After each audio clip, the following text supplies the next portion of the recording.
Welcome to another episode of SAWDUST Nation podcast with your host, the most, myself, Josh from North Country Woodworking. We have Nick with NPG Creations, and we have Nap from Nap's Naughty Works LLC.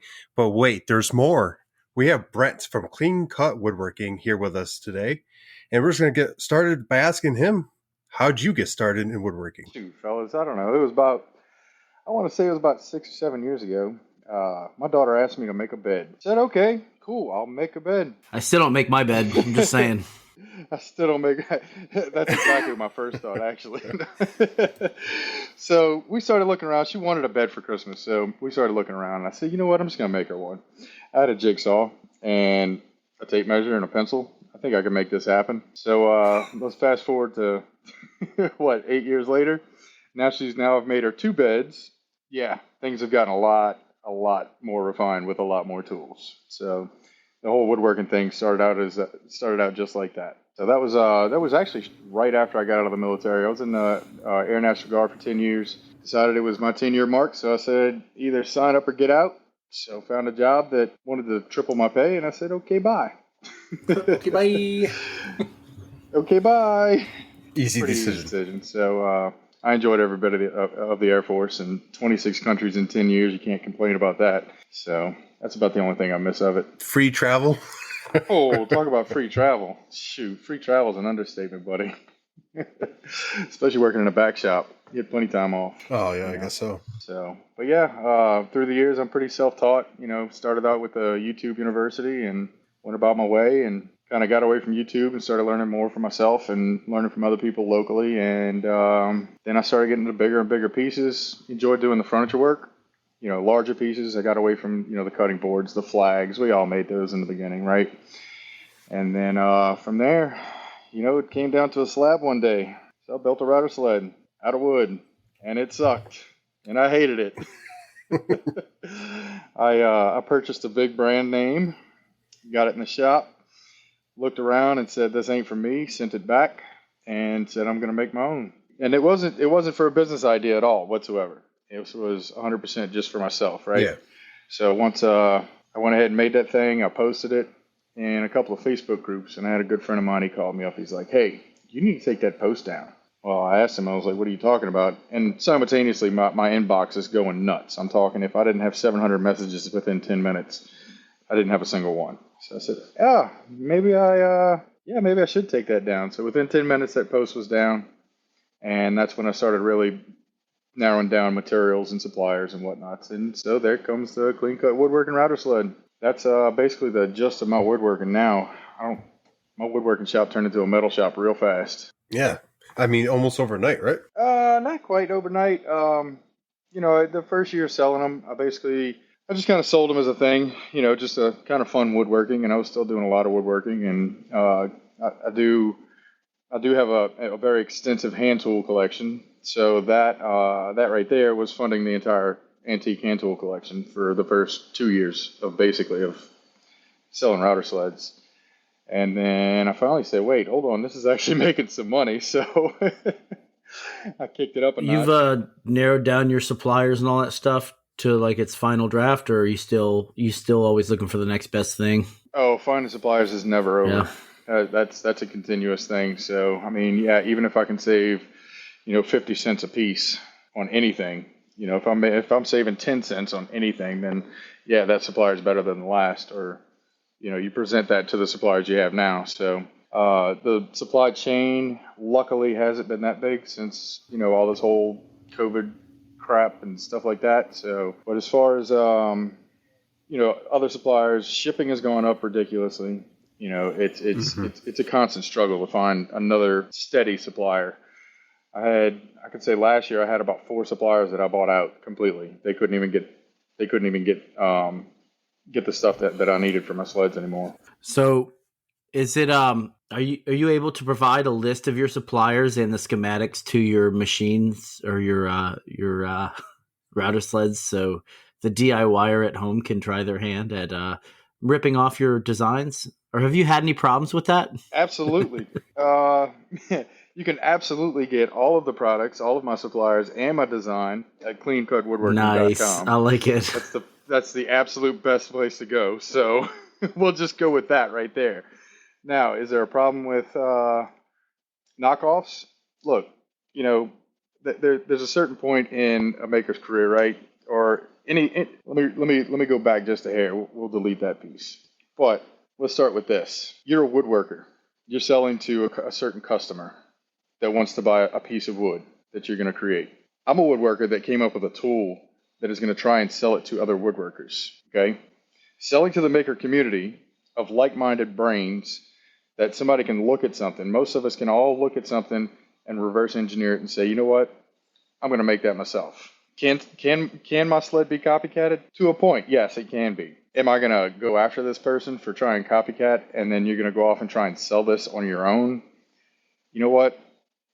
Good luck with that, because I can tell you right now, you're not going to succeed in the way that I've succeeded. The amount of the extensive testing that I put put my router sled through, the amount of bits that I've broken, the amount of routers that I've gone through, the amount of materials that I've gone through to make this tool as easy as it is to put together, as strong as it is, and as safe as it is that I could possibly can, and still on that top of that, trying to get rid of how stupid can I be with this tool? Yeah. You know what I mean? So you're army proofing it. There's plenty copycats. Well, Comes with a free pack of crayons for the Marines. Oh, there it is, right? oh man, we're just attacking already. Oh man, there it is. I had to get that. I had to ask, man. I'm sorry. I don't mean to commandeer. I just had to ask since, it's. I just always joke about. I always joke about it with you. Yeah, no, there are quite a few copycats that are out there. I have approached a couple of companies, and that goes with social media anywhere, right? So if somebody has an idea, they may have another idea. The same person may have another idea. So how can you know about that person? Just through social media. If you're not following them, they're not following you, they're not, whatever, you can get lost in it. But then again, on the backside, if I see some other person that has inquired about my sleds and then all of a sudden now they're selling something, now we've got an issue, right? That makes sense. Yeah. So, and I think you nailed it right. If you're out there and you're making something, we're in a community where anyone could take a look at it and just basically try to put it together. Right. That's just who we are as a community. Right. People are constantly doing that, but you've put all the blood, sweat, and tears, all the money into it, and you came out with a superior product that basically is selling because of the work you've done. I mean, the videos and the reels that you post show that every time you post.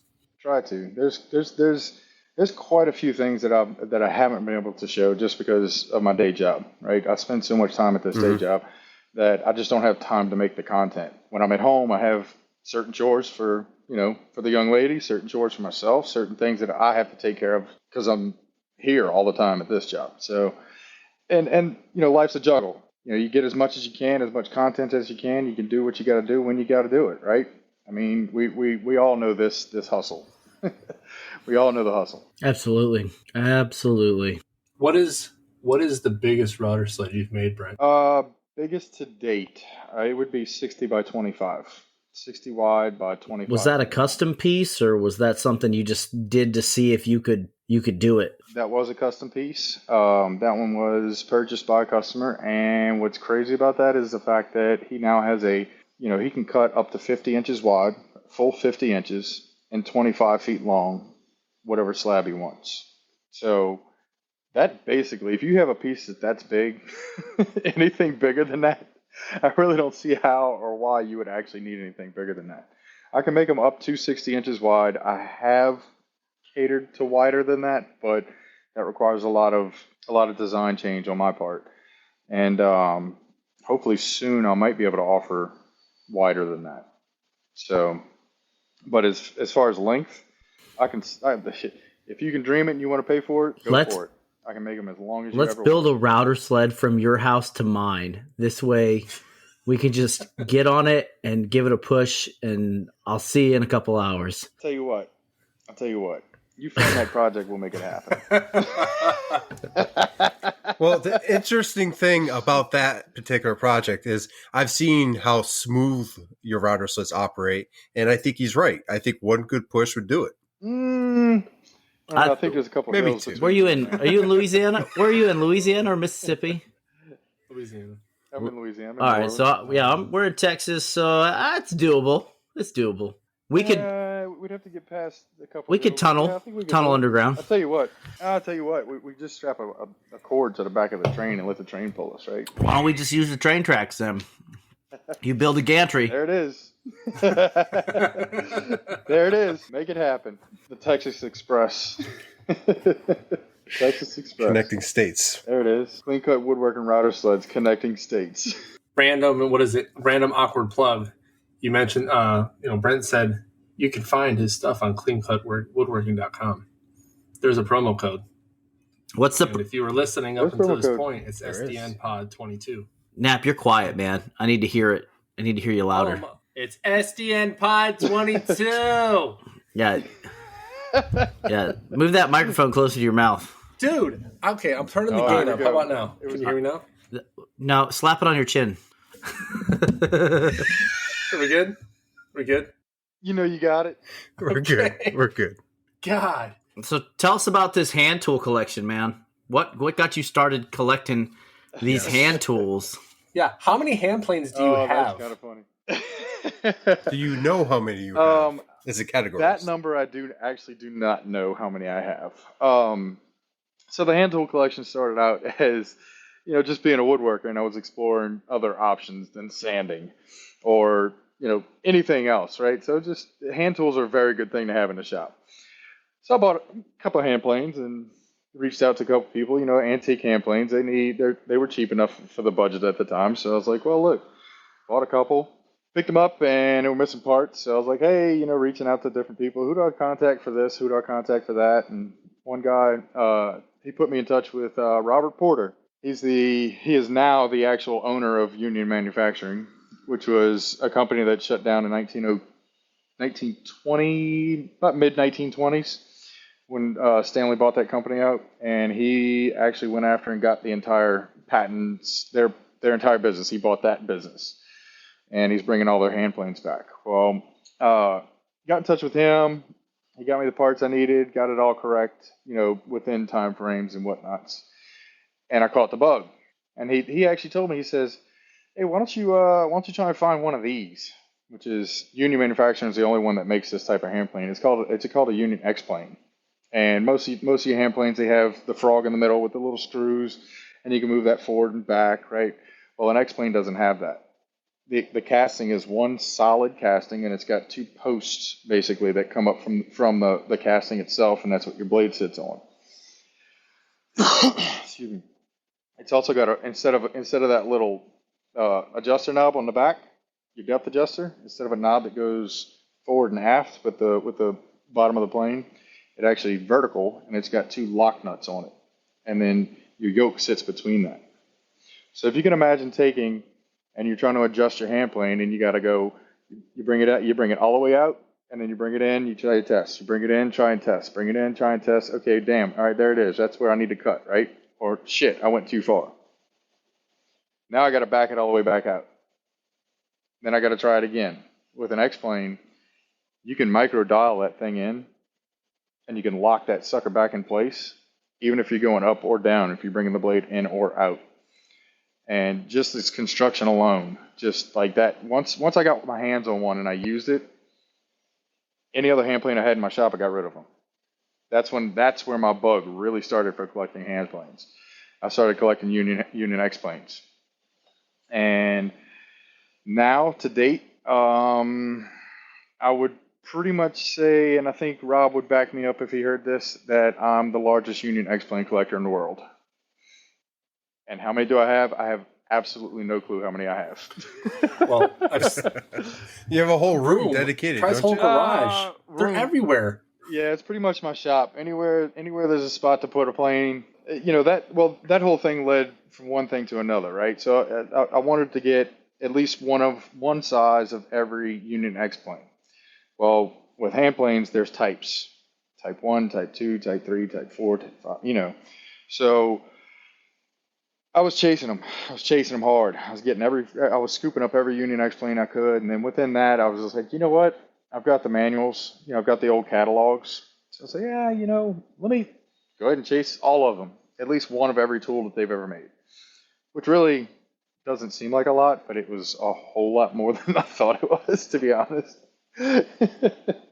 And from there, yeah, it just escalated. So now I've got quite a few plan planes that nobody else in the world has. I'm the only one that's known to have quite a few of the ones that I have.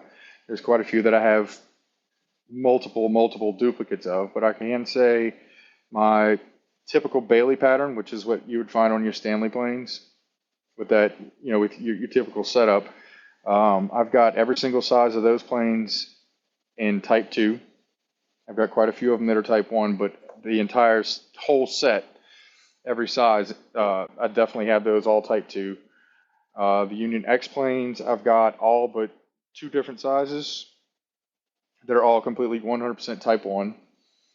I've got I've got every single one of their block planes, and I think the majority of those are Type 1s. I couldn't tell you how many multiples of those I have. Those are like freaking mice. But yeah, you go from there. Dude, I've got, whew, honestly, I couldn't tell you. Transitionals. They made transitionals which are the wood bottom with the metal tops. Then they also had another series that they made. They made it with the X plane and with the transitional. They had the X plane in a wooden body, but they put a steel plate on the bottom. Those are really hard to come by. Those are like really, really rare because they just weren't sold. So yeah. How many Stanley number 2s do you have? The Stanley Bailey number 2s? Because I don't have any Stanleys whatsoever. I didn't know. I know. Not a single. Stanley. There's a joke. There's a joke with us, but it's called. I mean, everybody goes after Stanleys, right? Everybody goes after Stanleys because that's a name that they know. That's the staple, right? Well, I can go out if I had a couple $1,000s right now just to drop on hand planes. I could find an entire Stanley collection tomorrow, that fast. The funny part is Union Manufacturing was Stanley's foundry. So all of Stanley's planes were actually made, metal poured by Union Manufacturing, because Stanley did not have a foundry at that point in time, all the way up till about 1920 something. About 1920. So anything pre-1920 for Stanley, or even post that, they still had more hand planes that Union was actually, they were actually still casting for them.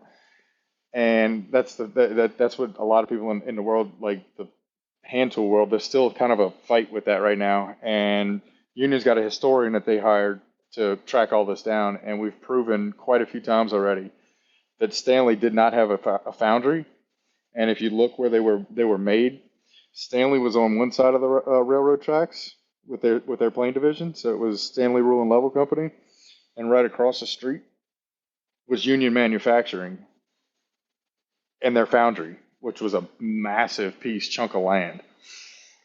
So all of Stanley's planes were usually cast by Union Manufacturing until Union backed out of the plane division. So Union, what they did is they split their company from Union Manufacturing to Union Plane Co.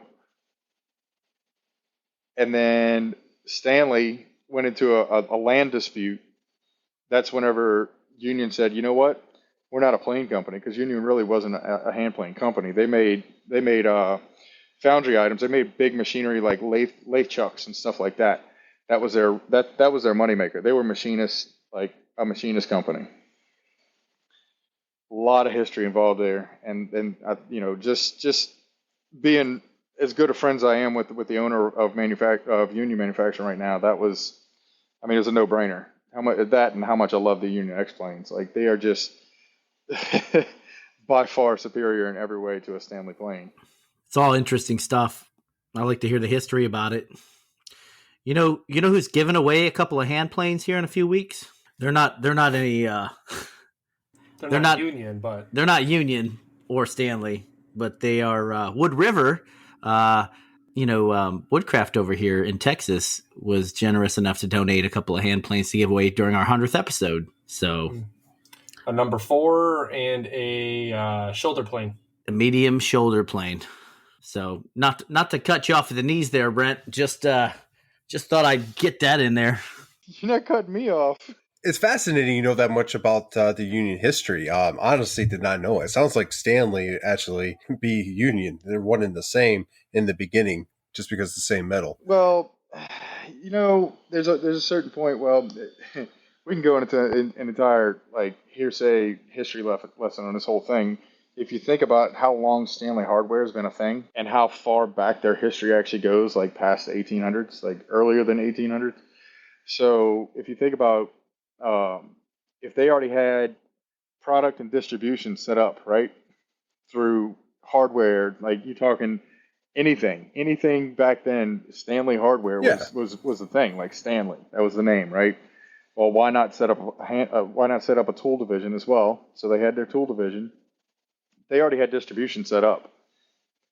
So that's why Stanley's such a big name in the whole thing, is because they were, you know, they were the Amazon back in the day when it came to stuff like that, right?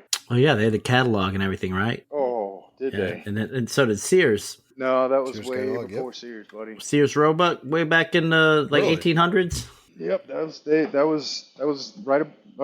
I'm pretty sure that Sears was probably part of Stanley at some point. I can't guarantee that, but they back then those kind of people that those kind of entrepreneurs, they were pretty cutthroat. If you remember, they don't have the same laws and whatnots we have nowadays, right?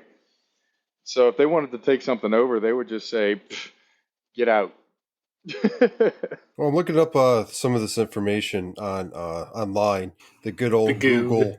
Oh, that's going to take you down a rabbit hole. He's probably been down it. They say that Sears first published their magazine or their catalog in 1888. That was what 10, 15 years after the Civil War. So, And then Stanley, I'm not seeing. It's not giving me a date. Well, you got to remember too, all these Like a tool catalog. makers, they all these pattern makers and these tool makers, they may not have been technically Stanley at that point in time, right? So you have, you know, all these people that made these patents. You had Bailey. What is Bailey's first freaking name? I can't think. Beetle. Of it off the top It's of my head Beetle. right now. Yeah, there you go, Beetle Bailey, right? So he, you know, they had a patent for this, or another guy had a patent for this, and they would build these patents, and then all these tool makers, they would end up coming together.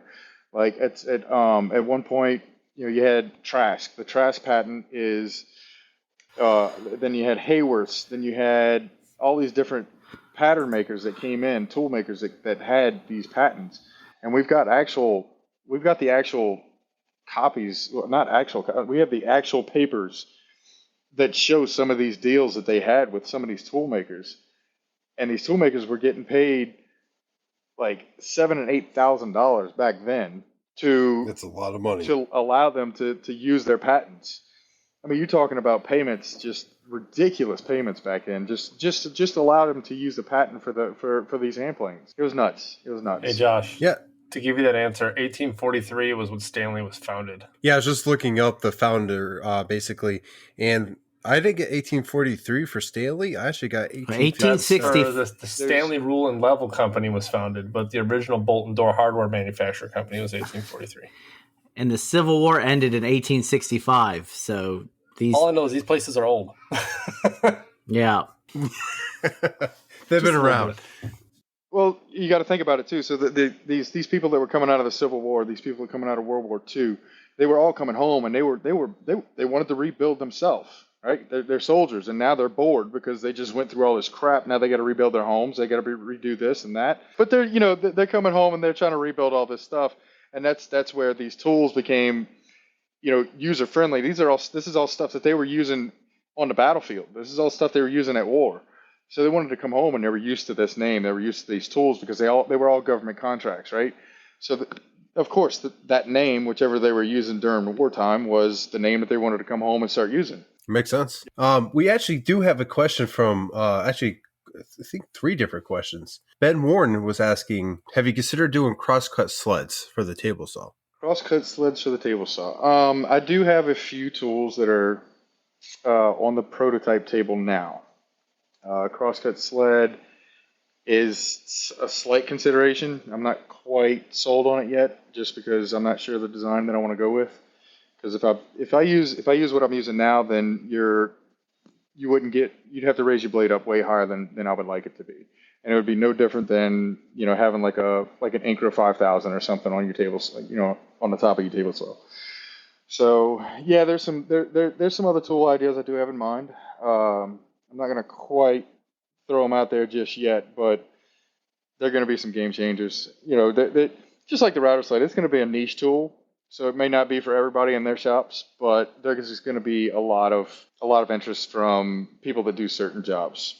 Can't wait to see what comes out. Is anything going to be released in 2020, or is that a 2023 Nope. and beyond? 2020, I'm hoping to have one particular tool. It's going to actually make its debut. Hopefully, I'll have everything worked out and suppliers worked out and everything by October, and it'll make its debut at Makers Camp. Nice. Which we are trying to go to, right? Workbench Con 2022. That's where I'm going to be. And Workbench Con. Here's one for you. Workbench Con can take that. They will never get my They money. will never get his money, he just said. You heard it here. There it is. You heard it here. I feel like there's some animosity there. A little bit. No. And I can understand both sides of that coin, too. I'm going to tell you, look, I haven't been to Workbench Con. I've known way too many people that have been to Workbench Con. And I'm not going to talk bad about Workbench Con because I've never been there myself. But the only opportunity I had to work with Workbench Con, they told me it was $10,000 for me to show off my sled, and I can't run it. What?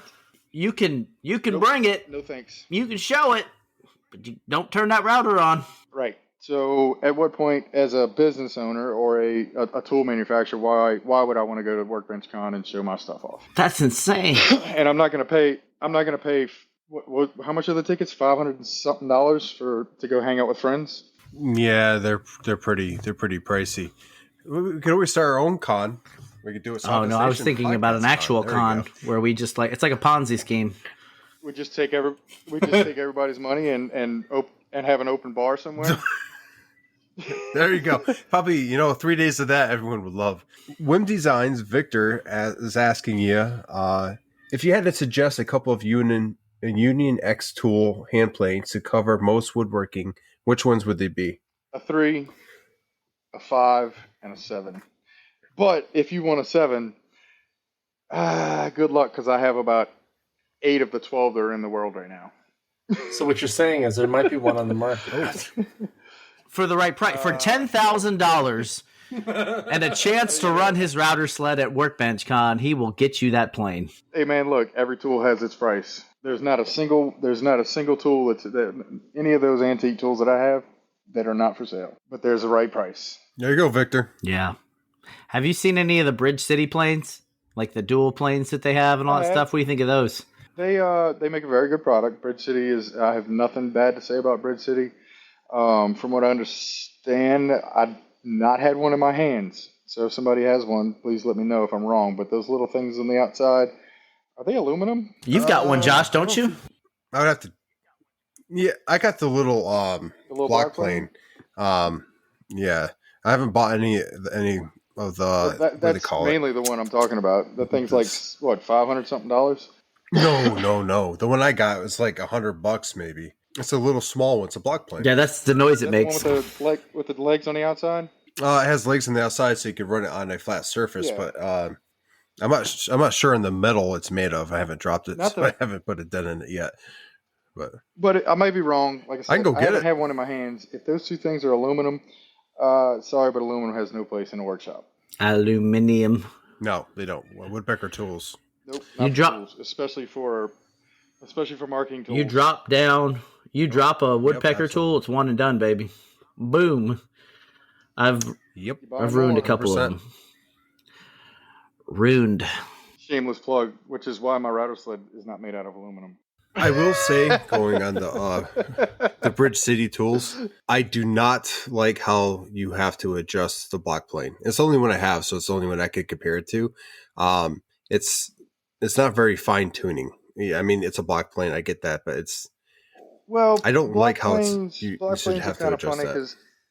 because there's multiple ways to adjust a block plane, and a lot of times, if they don't have the right threading on their adjustments, on their depth adjustments, then they can get pretty coarse or they can get pretty fine. And there's a fine tune between that because if you've got a 1/32 screw in the back of it, then every full turn is a 30 seconds. So think about every eighth of a turn is like 120 something.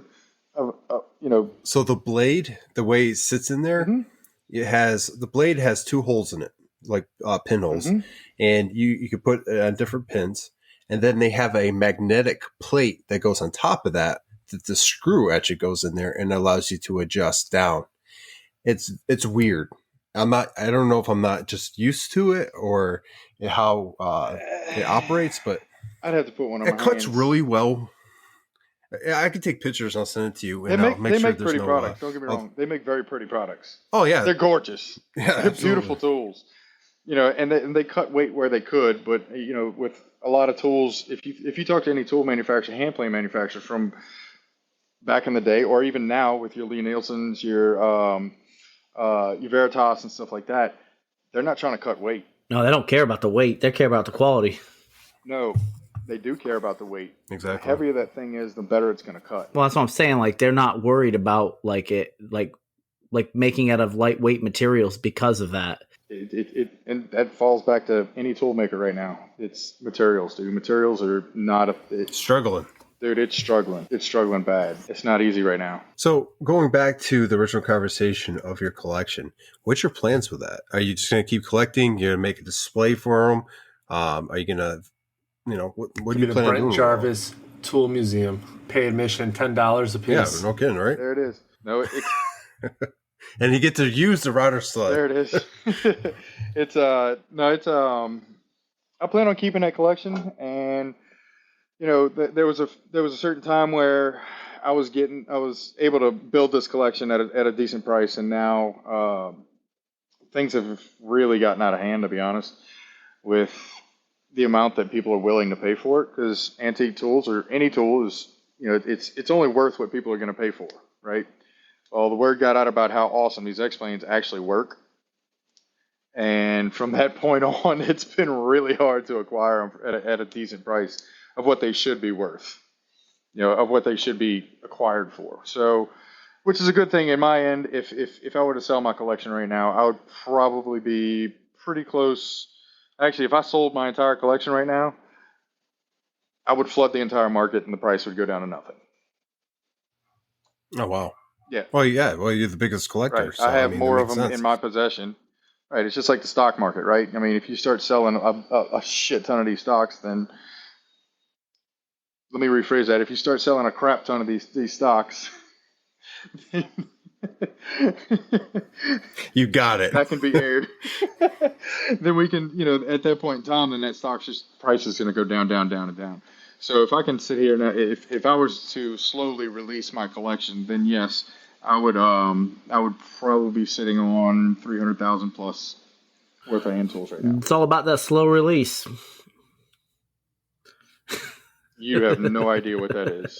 Got it. Oh my goodness. I mean, I'm not gonna lie. A lot of this hand plane talk, I'm very turned on. Me too. Yeah, totally. I'm kind of ignorant to a lot of it. So, I mean, off air, I might even have to, hit you with some questions because honestly, I know nothing of hand planes. I have a couple that I think I know how to use, but I probably have no idea how to use properly. So yeah, I got questions later, and maybe even we'll have you back on, and we can go down a whole hand plane tutorial for people. That's a good idea. We can do a live. That's right. We can do a live. But yeah, it'd be on X-planes because if I try and show you a Bailey pattern, look, I'm right there still with nap on Bailey patterns. Those things frustrate me. Those things make me so mad. You'd be sitting there doing that. Like, oh, looks good. Snag, son of a. Yep. You start getting tear out. So much for that good finish, shatter and all that other stuff. Mm-hmm. Yeah, it's a fine touch, and people like Vic just asked. He's like, "Hey, what's the best hand plane I can have in my shop?" The one you need for whatever job you're doing. A sharp one. The answer to that question is a sharp. Sharp one. There you go. That's it. If your hand planes are not sharp, you have no business using them. And let me tell you, sharpening. Go in any group of hand plane people and ask them, "Hey, what's the best way to sharpen?" And watch how fast that blows up. Because there's more than 100%. That could be an entire episode because everyone has their own opinion, Exactly. and there's people that make it an art. Exactly. I see you already did it. I'm already starting down this path. That's just like saying, "Hey, what's the best saw blade to put in your saw?" Oh, one of the DeWalt ones you get at Home Depot. See? No, I'm playing. See? There it is. Everybody's got an opinion, and everybody runs their shop the way they run it. So if my plane is not as sharp as this guy's plane because he's been doing it for 50 years, it works for me, so I'm gonna do it in my shop. We got to be honest. I use a framing blade for everything. I'm lying. I don't do that. Show me your ways. I hand sharpen the carbide with a whetstone. So no, I'm playing. 2 popsicle sticks and a rubber band, and you can do anything, right? There's going to be someone out there that's going to be like, "What?" Okay. Yeah, I got the Tormek jig for the carbide blade. Anyway, go ahead. There you go. No, I don't change my blades for nothing. I literally use the same blades for everything. You got to clean them though. You get all that pitch off there, and then they'll work. Yeah. I use a CMT cleaner. That'll work. Anyways. You have to clean your laser eyes too. Yeah, right? I just figured that out not too long someone ago. else here had to figure that out. Huh? You got to clean the lens on your lasers. You see that picture? That was gnarly. That was nasty. It had the gonosyphilitis of lasers. She's a dirty girl. Of course, it'd be a Nix. But hey, so Brent, you got a lot going on in your shop. In my backyard. What's that? I said it looked like something I pulled out of the drain pipes in my backyard under the ground. That's right. That's acrylic you're burning. There you go. But acrylic's gross. Hey man, you got a lot going on in your shop. Your collection's awesome. Your outer sides are even better. But we're gonna hit on what's going on in our shops real quick. Now, oh God! I was not ready. He wasn't ready. You were about to go down that route. So realistically, everything's kind of been falling back in place. So last week I was stressed out, and don't get me wrong, there's still a level of stress there, i.e., selling my house. Because I just bought another house in Minot. I did acquire a house. That whole woes and stress is pretty much gone. There's still like a shred, though, of, hey, the VA still has to go approve my stuff. Like, hey, yeah, this house is worth that. I have a separate inspector that's about to go through there on the 3rd and make sure everything's good. The home was built in 2013, and it's been well kept, so it should be good to go. But the garage... sad day, my selfishness had to be put aside, but it's maybe a whole 30 square feet bigger, which is still bigger than the one I have, which means that I'll still have that little extra room to operate. But before I actually set the shop up, I'm going to slow roll that for 2 months and actually make it right. Hard pipe vac system or dust collection system, like have one of those little 4 deals. What's up, Josh? I think we should take a bet on how you're going to slow roll this. We know how you are with orders. I'm not going to take one, and then you take one. I'm guessing you're going to set yours up fairly. You're going to do it the way you want to, but you're going to do it faster than 2 months, and you're going to have orders before the end of the second. Okay. So listen, this is like my second livelihood, if you will. Like, it's not that big to support yet because I'm still building, but this is what I do on my off time. I used to do the whole nerd play video games thing. I still do that sometimes, but even I get bored with that quick, and I'm like, I'm going to go out and shop. Like, this video game stuff, I just can't do it. And they got like these little 7-year-old kids just mopping the floor with me. I was like, I can't do this right now. I'm just going to go play in the shop. But yeah, so the house thing is under control. We just got to sell this house. We have our pictures next week, Tuesday or Monday, and then we list our house the next day. So hopefully we sell it within the first week or two. That would be a huge weight lifted. The Onefinity is a monster, and I'll talk about it in a minute. But as far as jobs are concerned, I still haven't taken any more jobs. I'm holding strong to that. I am actually passing. I was tempted. It was a 9 hat press order. I'm actually just going to pass that to the other maker that makes hat presses. He loves making them, and he makes them pretty quick now. So I'm going to give him a chance to get a big order in and make some cheddar for himself. So he's going to go ahead and probably take that from me. But no other jobs. I have a Command Chief mess or shadow box I'm making. He got all of his stuff to me almost a month early. that's a win. So I'll have that done by next week. I have another shadow. Unheard of. Yeah, well, I mean, Nick, I think, is the only one that's mentioned anything that's where people have given stuff to him like a month or two ahead of time. So, I mean, this is good news. Getting ahead of the game. And then I got a second shadow box that I'm already working on. It was the second real carve I've had on the machine, which I had on my stories. So I'm pretty excited about that. I will start packing. Let's see. When do you start packing? So I'm going to start packing actually the day after Josh leaves. I'm keeping the shop up because I'm going to try to do the 100th from my shop as the sayonara to the San Antonio shop. And then the next couple episodes will be on the road, or one of them will be on the road, and the other one will be probably in the new empty, non-existent shop up there in North Dakota. I got a couple epoxy jobs. Freezing shop in North Dakota? What? That freezing shop in North Dakota? Okay, so the summer gets hot, they said, for like a month.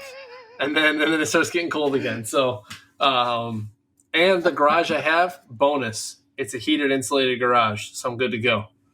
Thank you, God. That's nice.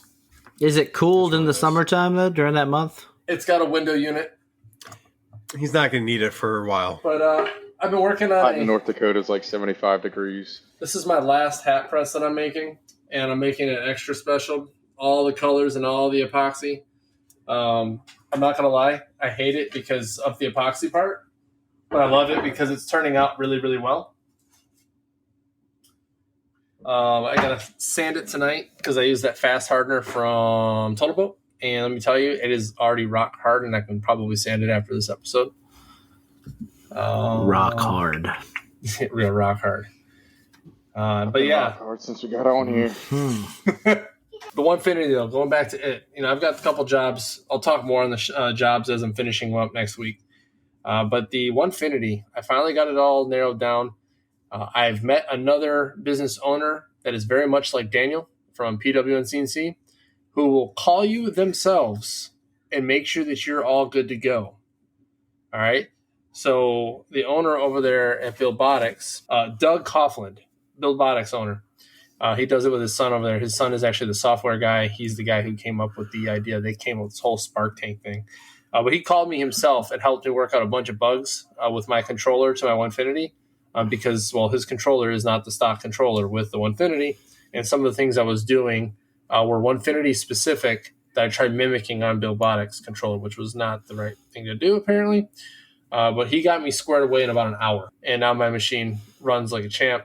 I'm doing, this is conservative, 1/8 inch cuts per pass, and that's conservative.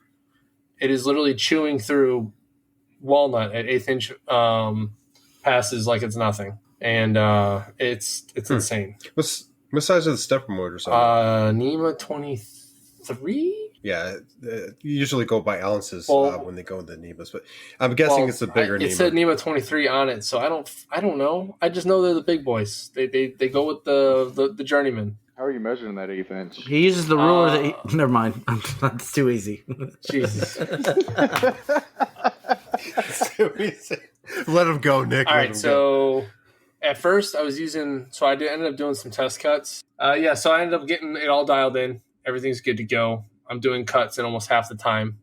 Pocketing, profiling, everything. Matter of fact, right before the podcast, and Brent will say it's garbage because he's opposed to this career field, and so is Josh. But this is a weapons badge that we have on our uniforms, and I cut this in 35 minutes before the podcast, and that was with 3 tool changes, and also with Cody's over at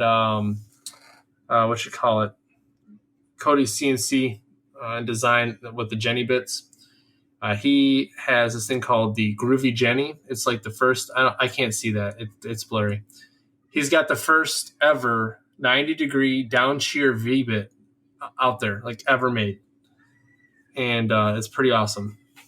He, honestly, if you haven't gotten one yet or taken a look at it yet or seen like the videos I'm going to post more videos here. You'll see how clean it actually cuts. But yeah, that's a lot of what's going on in the shop. Just me playing around with the Onefinity, doing tool changes, doing jobs, trying to push the machine to see what I can accomplish. But other than that, that's all I got going in the shop because I know we're getting there. So, Nick, how's it going on in your shop? Well, I sold my drum sander today, and there's probably about 75 people who are sorry out of luck. They messaged me, and I just went down the line. First person couldn't make it, so I went to the second person. Second person was like, I'll be there. So I should have asked for more. I realized that after the fact, I was like, son of a gun. All these people are just chomping at the bit to get a drum sander because of that tool shortage. So, oh well. It's going to a good home up in New Braunfels, Texas here. But New Braunfels, that's right. Anyway, still working on shadow boxes. I've got quite a few still to do. I've got like 4 left. I finished a couple this past week, shipped them out, so they gone. And customers should be receiving, well, some customers already got theirs, and one should be receiving theirs in a couple of days. Got a new plaque order, a bunch of new plaque orders from Etsy and for just, word of mouth stuff. And man, I'm just plugging away over here. Got plenty of space in the shop waiting the arrival of my new machinery. So more to come on that once I can get some hard dates on delivery and all that stuff. But other than that, just making some SAWDUST Nation out. See you guys. I'm playing. Josh, what you got going on in your shop? What you got going on in your shop, man? I got about the same stuff. I have a lot of shadow boxes next month. Like I literally have on the 5th, I have 4 flag holders, a shadow box. The 8th, which I hopefully get done before the 8th, I have a Security Fortress shadow box. The 13th, I have another shadow box for the Marines. The 15th, I have 3 hammers due. And the chest shadow box, which they haven't paid yet. Oh, so that lady never paid you yet? No, I sent her the stuff. She was good for it. Did she say she hasn't paid? Yeah, so she like, did you tell her like, look, this is like it. No more. I can't do it now. I'm going to give one more reminder and essentially say like you're going to be charged extra for late fee at this point. And I'm sorry, but I'm leaving the end of May to go both to see you two knuckleheads, and then I'm going deep sea fishing for. All right, there's Skipper. So you're going deep sea fishing for a day. I can't do your job. Yep, it's going to be hard. And then I have actually another Marine. About we agreed on 16-inch challenge coin that's due in June. I have just a whole bunch of stuff. I actually have my first government funded job. Did it come through? Due in June as well. That is not the job. This is the second one with a maintenance group down here, and I'll be doing just rearranging the leadership board, doing some patches for them, and helping them organize that a little bit because they offset all their leadership, so it's like staggered. But now they want it all straight and like aligned, and they want an additional patch and just kind of some maintenance on it. And it's all made of oak, so I'm just gonna go knock that out. By then I'll have the new laser in place and hopefully up and running. So I'm actually hoping I get that laser set up so I can do the rest of those. Do you have a delivery date? But I digress. I don't. The first item has been shipped out today, and that's the inline fan. So I'm hoping tomorrow I get more updates on all that. But long story short, yeah, just I just got literally an order actually today. I haven't written my book yet. And that's due at the 30th of May, which I want to get done the week prior. Long story short, shadow boxes go lower, especially the Marine side of the house. Like I said, I have like 3 or 4 of those on order. What else did I do? Chris from Jones Workshop. But he's a wood turner down the road. And he came over today. We did some laser engraving and some epoxy work for a project I'll be posting about later. He does really good reels and videos, very artistic. And I'll be sharing some of that because it came out pretty good. It was a little simple thing, but regardless, like I said, it turned out good and we like it. I posted a whole bunch of stuff on my Etsy, and we actually did have a quick question about that. So I'm going to mention that real quick. I don't have the name in front of me. Nap is looking it up right now, but basically someone asked, is Etsy worth it? And here's my 2 cents, and I'll pass it around real quick before we end the show. Etsy is worth it if it's worth it to you. And I say that in a very general sense because it's how I'm building an online catalog and allowing my sales to go through and getting my name out there. When people see a website or Etsy, they almost feel more comfortable with purchasing, and they are able to look at your products, not just on social media, but on actual website they trust and they already buy from. So if you feel like you need to get more of a global or scale out there, website or Etsy is two ways to do it. And now I know I know at least two people in this forum that are going to have different opinions than that, but let's go ahead and toss it to Brent and see what's your opinion of that question, my friend. Oh, you brought up Etsy. I know You brought up. That's Etsy. why I'm like, all right. So yeah. Here's the thing. Okay. I had a snafu with Instagram at one point in time, which made me realize, you know what? I need a website. I cannot rely on another platform. Okay. To me, Etsy is another platform. And for me and what I sell, Etsy's fees are just too much for what I can afford. Okay. And I heard they just went up. I heard it just went up. I don't keep up with Etsy. I have no interest in Etsy. I do not want to compete with Chinese companies on Etsy. I'd like to build my brand, sell to my customers, and have my own website. Now, if you're doing Etsy, I'd still say have your own website because one day Etsy can go down. If you own your own website, you still have you still have an outlet, right? Or you just use Etsy to bring people to your website so they know where you're at. That's my 2 cents on Etsy. For me and my products, it's not going to work. For you guys that, do these little small items and trying to get, Etsy does a lot of very good branding. They do a lot of good marketing for you guys, but that's a whole different ball game. And again, you're competing with a lot of Chinese people that have gotten on there. Etsy's gotten to a point of it's almost Amazon, or you're just browsing. Every time I get on Etsy, this is what I see. I see Alibaba, pretty much. And the 40 thieves? That's it. No. All 40 thieves. Again, whatever y'all think of Etsy and however you're going to run your business is how you're going to run your business, right? Mm-hmm. If it works for you, make that money. And that's where it comes down to. I mean, I already said my 2 cents. Let's go ahead and shift it over to Nick. So if you're doing things that are small enough, like Brent said, weird flex, small items like plaques and small wooden items and all that stuff, I see no reason why not to have an Etsy. They do a lot of your marketing for you on various different platforms. They charge you. I think it's like 7% now. Well, either way, it's 20 cents to list an item. That item gets shot out over the interwebs. My normal prices are not my normal prices on Etsy, so I move my prices up to account for that, and I don't have to worry about it because people still pay. If they hit me up outside of Etsy, because I have my link tree and stuff like that, I have basically in my profile, it says, hey, check out my Instagram or whatever. But through my Instagram is my link tree and all that. If somebody hits me with a message, I'll say, hey, let's move this conversation somewhere else. Let's get a little more comfortable, and I'll see what I can do for you as far as price goes because, Brent just went dark. Anyway, but there he is. There he is. Oh, that beautiful face. He heard get a little more comfortable, and then he turned the lights out. Anyway, so is there a candle light up?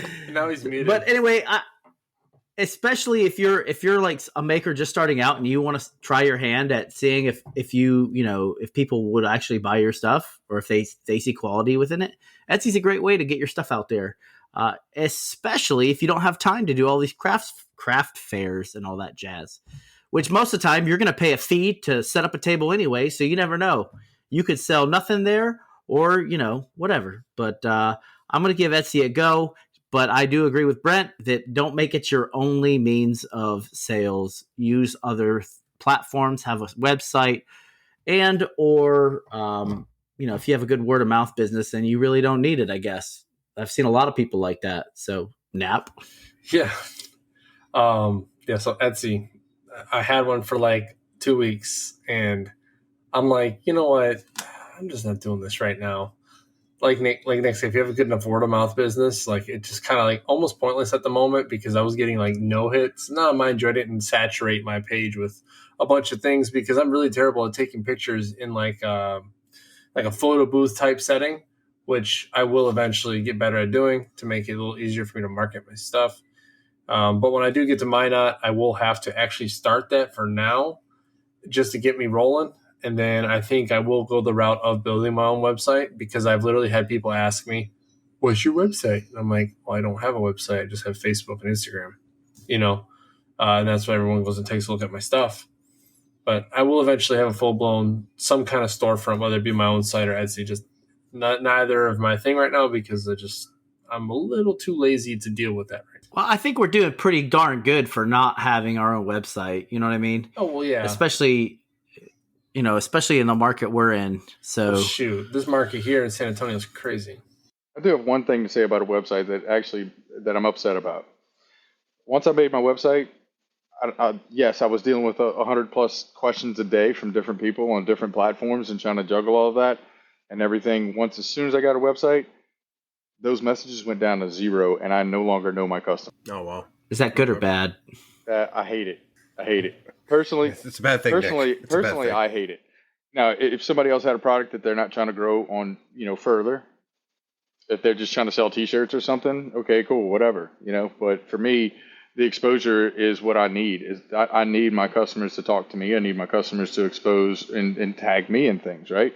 I tag them back. If anybody buys from me and they throw me in a tag, I immediately tag them right back. Yeah, I think that's some good insight about Etsy. Ethan Adam Thomas 7 on Instagram asked that question. Sorry about not knowing your name beforehand, man. But with that, I think we're going to wrap things up. Actually, I want to give a quick shout out to our patrons. We have a new one. That's right. We got him. Tim Robertson from Gears and Fire, 1979. He upped his pledge from 7 to 10. I appreciate that, Tim. Yep. Yeah. Outstanding. And that's it, right? That's the last one. Yeah. All right. Thank you to the patrons. You guys are helping keep this content coming as well as our giveaways flowing. We also have our 100th episode coming up, so be advised. Clean Cut Woodworking by Brent over here is doing a giveaway for that. So Nap, you want to elaborate on that? He's giving away a 40x60 router sled. And back in like episode 90, 91-ish, we had a post go up for comments and sharing and all those things. Well, there'll be another post returning the commenting off that one and tabulating all those names into the system. And we're going to get one more chance to all the folks to do the like, share, comment, follow thing to, have the chance to win this router sled. Now, if you are someone that is on Instagram but is also a patron, guess what? Well, you get double those entries. So if you give us 8 of those things, guess what? You get 16 of them. All right. So just keep that in mind. If you're not a patron, you should become one because it'll be worth it. Because that's not the only thing we're giving away. That is Instagram specific, though, for the giveaways. But as far as the 100th episode live, there's a lot going on with that. We'll be releasing a lot more as we get closer. So. And what's that promo code for? Y'all have some pretty awesome prizes. Well, that's right. What's that Clean Cut Woodworking promo code there, Nat? SDN Pod 22. And that's what, 5%, right, Brent, if I recall? Yes, sir, 5%. All right. Huge thank you to Clean Cut Woodworking. Thanks, Brent, for that. We also want to thank Daniel from Pwn CNC for continuing his support of the podcast. Yeah, don't just own your CNC, dominate it. If you want to get 5% off your order at pwncnc.com, use promo code SAWDUST NATION 981. And that's off everything, not just the spindle kits or the dust boots, your entire order. And last but not least, we want to thank Total Boat. Thank you, Total Boat. You guys are awesome. Check them out for their epoxies and their varnishes, etc., at totalboat.com or hit them up on Instagram at totalboat. They're very responsive. If you wish to have a 10% off promo code for Total Boat, slide into the Sawdust Nation podcast DMs and we will hook you up. But that's all for sponsors. Over to you with sports, Josh. Thank you for Brent for coming on. If you want to get a hold of him, well, there's multiple different ways. But first, go on Instagram, get a hold of him, message him, tag him at Clean Cut Woodworking. And then if you want to buy one of his products, visit his website at cleancutwoodworking.com. And with that, you can always reach all three of us at SAWDUST Nation Podcast on Instagram. And if you want to reach us individually, I would start off with Nap from Nap Snotty Works LLC.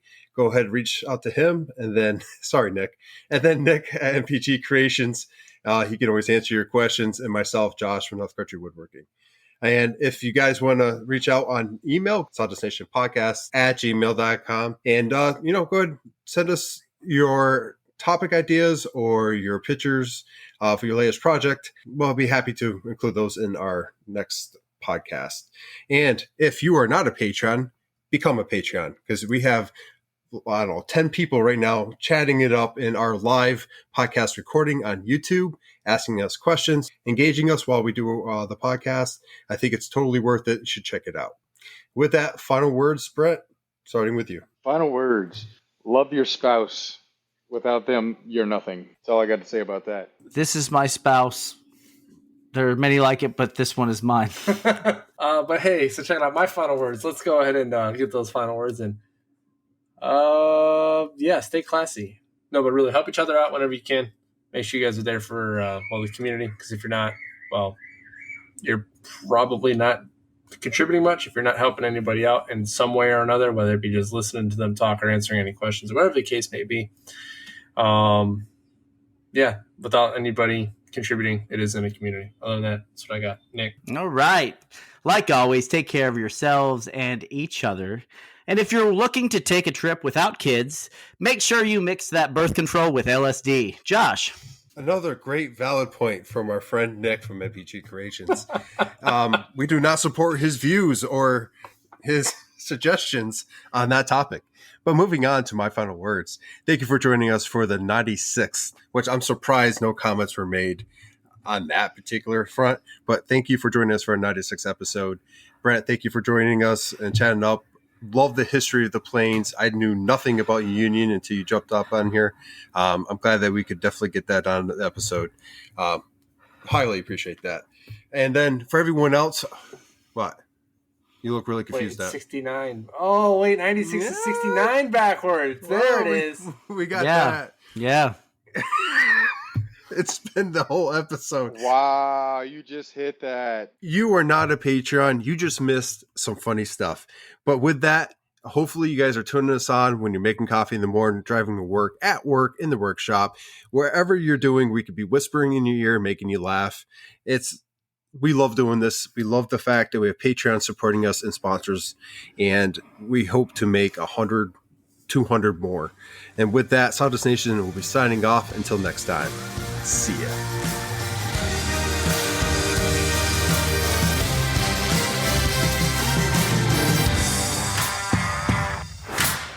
Okay, bye. Have a nice time. See you later. Bye. Go make sure You missed it. Go make sure you're 96. Brett, Close it out. You missed it last time. First out. I told a joke about that. So you know what a 6.9 is? It's another good thing screwed up by a period. Oh. But now get some new material and